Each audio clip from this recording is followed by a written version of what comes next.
Hey, what's up guys, Tony here, and you're watching some more of my V8 Supercar Mastery, and this is week 2 at Road Atlanta. And if you did not catch my practice video, that's pretty much where I talk about what it is that I'm having a hard time with, and that's pretty much it. Like the practice video I'm using as my here's the problems that I'm having. And my hope is that when I post that, people will see it and I'm like, oh, okay, here's the problem that you're having. You say that, and here's the solution, or maybe you should try this with your setup, or, you know, try this line, or what have you, you know? So I post those short videos just so I can say, like, okay, here's my problems I'm having, and this is what I'm doing to work on it. And this is more or less my diary / journal of my very first season ever driving the V8 supercars, especially for a full season.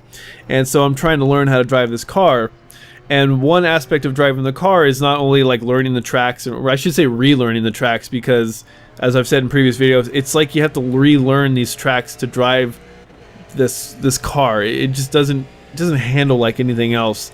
And even though that's sort of like my mantra, you know, I got to relearn all these tracks, to a certain extent it's not necessarily true.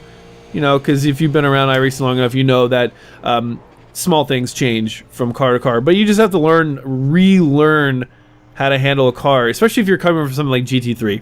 And I've said that before, and so my apologies for reiterating that. But I guess I have to make it apparent, I guess, because it is something that time and time again I'm running into. And so in my practice videos, I run into the issues that I'm having for the week, and like I said, I'm trying to work it out. So here we are in a race. This is the second split. This is a strength of field race from Sunday. I think it was like a midnight race. That's when I seem to notice that strength of field is pretty high at midnight my time, and I'm on the Pacific Coast. So I think that's like 7 o'clock in the evening in Australia right now. So it was a pretty damn good turnout, because the race, I had one race earlier this week. It was like 12 people. It wasn't really anything to write home about, and it gave me an inflated sense of my abilities with the V8 supercar, because I actually had to stop. I think I mentioned this in my practice video, but I had to stop for gas because I didn't have enough fuel in my car to finish the race. I think I would have finished with like 3 laps to go, and I would have run out of gas. It was not a good situation. So I had to stop in for a splash, and I lost some positions because of that. And I had spent the first like 10 laps, you know, catching these guys, and you know, I think I was in like 4th or 5th position at that time. And so I had to go and I had to take these positions all over again. So what gave me that inflated ego is that I was knocking off like seconds, like 2 seconds per lap. And these guys had like a 12-second lead on me, and in a handful of laps I had chewed up that lead, and I found myself taking my old positions back. And it was like, yeah, I know what I'm doing. I've got this. Oh man, I'm just good. And I think I laugh because, you know, it's so not true. Especially when I watch other guys, their races, and I'm watching them run, and I'm watching the times they're putting down. And it's one of those situations where I watch the video and I'm like, I'm doing the same thing, and I'm just not doing it as fast. And I'm like, why aren't I running 120s and 119s? Why am I stuck in the 122s and the 121s? But these are people that have been racing V8 supercars forever. But anyways, I got this like inflated ego about my abilities in the V8 supercars, and so Sunday's race really put it into perspective. I was like, whoa, okay, this is different. This is not what I experienced on Monday or Tuesday when I got into that first race. But what I did notice from the race, and I noticed this from Monday, Tuesday race, whatever it was, and I noticed definitely from the Sunday race, is that the first lap, oh my god, the first couple of laps, I could see why, you know, when the people refer to ice racing. It was like last season at Motegi, we had the night race, and all of the cars were just slippery. It was like the first 2 laps were extremely hazardous to your health to drive. If you drove it too aggressively, you would die. And that's the way it is in the V8 supercars, especially, well, so far, because like in Okayama, I kind of noticed like, okay, the tires aren't quite warm yet, but generally you can really kind of get on it early. Not so much at Road Atlanta. At Road Atlanta, the tires were cold and they were slippery, and it was like a death machine the first couple of laps. I think it was like lap 3 or so is when my tires felt like they settled in. And that's when I felt like I could actually push the car a little bit more. My lap times for this race were like in the 120s to 121s. I had a couple of high 121s. Nothing to write home about. Nothing super special.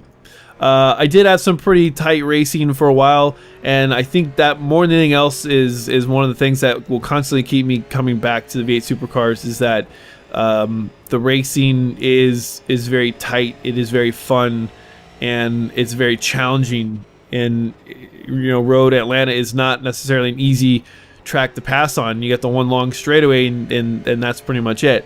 And so I had a pretty solid race. I made one pretty fatal mistake towards the end of the race, which I regret, and it was just me being a little over aggressive, and it was me basically not knowing my limitations, and I pushed the envelope a little too far, and you'll see what happens towards the end of the race. It cost me a significant number of positions, because I think I was in like position 10, and I fell back to 14, and then I had an incident with the leader who was trying to pass me. I was trying to let him go, but he was taking a sweet ass time going, and it was a back and forth comms between him and me, him bitching at me because I wasn't just like getting out of the way, which I was trying to, and then me bitching at him for taking his sweet ass time to pass me, because it sent me off track. I went really wide, gave him a wide burst so he can go, and he just was sitting on his fucking thumb or something. I don't know what he was doing, but he wasn't taking the opportunity to go when I was trying to give him the right of way. Like, just go, fucking go. And that's what I ended up telling him over the comms. I was just like, he's just like, what are you doing? He's like, hurry up. He was like, tell me to hurry up to get out of the way. He's like, what are you doing? I'm just like, I'm making room so you can pass. Hurry the fuck up is what I told him. I was pretty pissed because it was like the wheels had fallen off at the end of the race, but it was a good experience nevertheless. But anyways, the problems that I mentioned in my practice video, the bumps, I think I kind of squared them away for the most part. A couple of hairy incidences during this race where just like, oh god, and that's to be expected with the V8 supercar. There's a lot of those, and so like I said, I think for the most part I got the handle on the track. I didn't really necessarily have the fastest lap times, and up until that race I was constantly working on my flow, and I was working on just ways to increase or decrease my lap times just to run faster. And it'll be one of those things where even though like I like to think that by the end of the season, even this short season, by the end of the short season, I'll feel comfortable enough to race in the V8 supercars where I can be competitive. The reality of the situation is that because the V8 supercars is such a niche series in iRacing, there are so many really good drivers in the V8 supercars. It's not like the GT3 where anybody can go in and drive well and keep a decent pace. If you don't know the V8 supercar well, then there is a serious gap. Like, the field is very stratified. You'll have the guys who are running very fast, like the 118s to 119s into the 120s, and then you're gonna have guys like myself who are like 121s, 122s. It just seems from my experience so far, at least on this track and this week, there were very few like mid 120s to like high 121, like that kind of gap. Like, there was pretty clear where like the fast guys were sitting and the slow guys were sitting, and I was amongst the slower guys, the back end of the field. And I think there are a couple of guys back there who were racing a lot slower, like 127s or something, like 125s, just like really, it's kind of weird to think, a couple seconds, but that's pretty significant when it comes to like racing around a track, especially in this car. My experience from week one was that like everyone was kind of sort of on the same pace.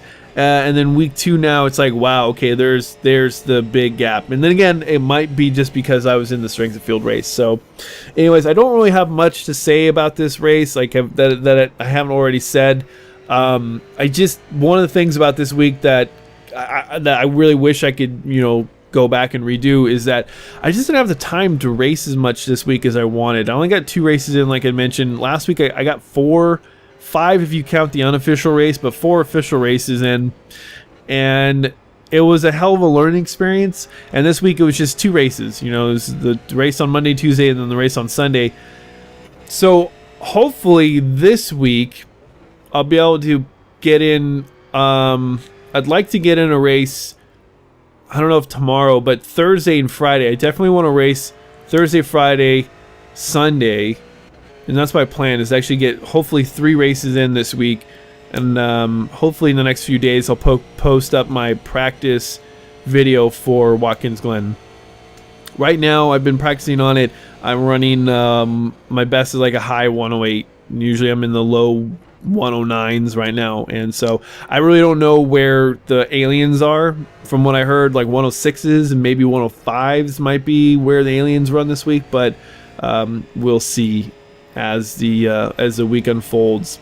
And I guess the other thing I should mention is that I know the guy Mitch, he posted his setup, and I mentioned this in my practice video, but I kept toying around with it. I kept like jumping back to his setup and then back to the Okayama setup, and just with some minor changes, and I ended up staying with the Okayama setup, and that's where I'm at right now. I'm still using the Okayama setup with some changes. And that's kind of going to end up being my baseline for the rest of the season. Unless, like, I just happen to find a setup that somebody puts on the forums that I'm just like, oh my god, I absolutely love this setup. I'm going to use this for the rest of this week.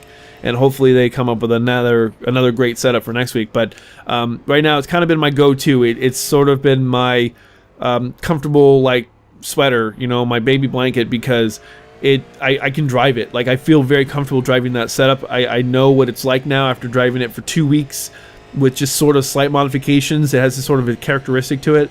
So jumping into a brand new setup and trying to relearn a track, going from like the setup that I was using for most of the week and for 2 races to like jump into a new setup, trying to work it into the track. It just wasn't working for me. So I was like, okay, I'm going to stay with what's been keeping me consistent. And that's kind of been my theme for this entire season so far, as I just want to be consistent. Actually, you know what? Now that I'm rambling, I thought of a couple things. What you'll notice, you probably have already noticed that we're 12 minutes into the race, 13 minutes into the race, that initially during that first lap, I was pretty damn timid. And I was not pressing, like I said, the tires were cold. It was like ice racing. But the one thing is that I just don't feel confident yet to really get into the mix. And hopefully by the end of the season, I'll feel like I can get into the mix. But rear-ending somebody is something for me that I feel is inexcusable. Like, you can totally avoid it by, making sure that you're braking early, you're not riding someone's ass, and you're not trying to drive outside of your own performance envelope. You stay within your own envelope, and you race what you can do, and you try not to race what somebody else is doing.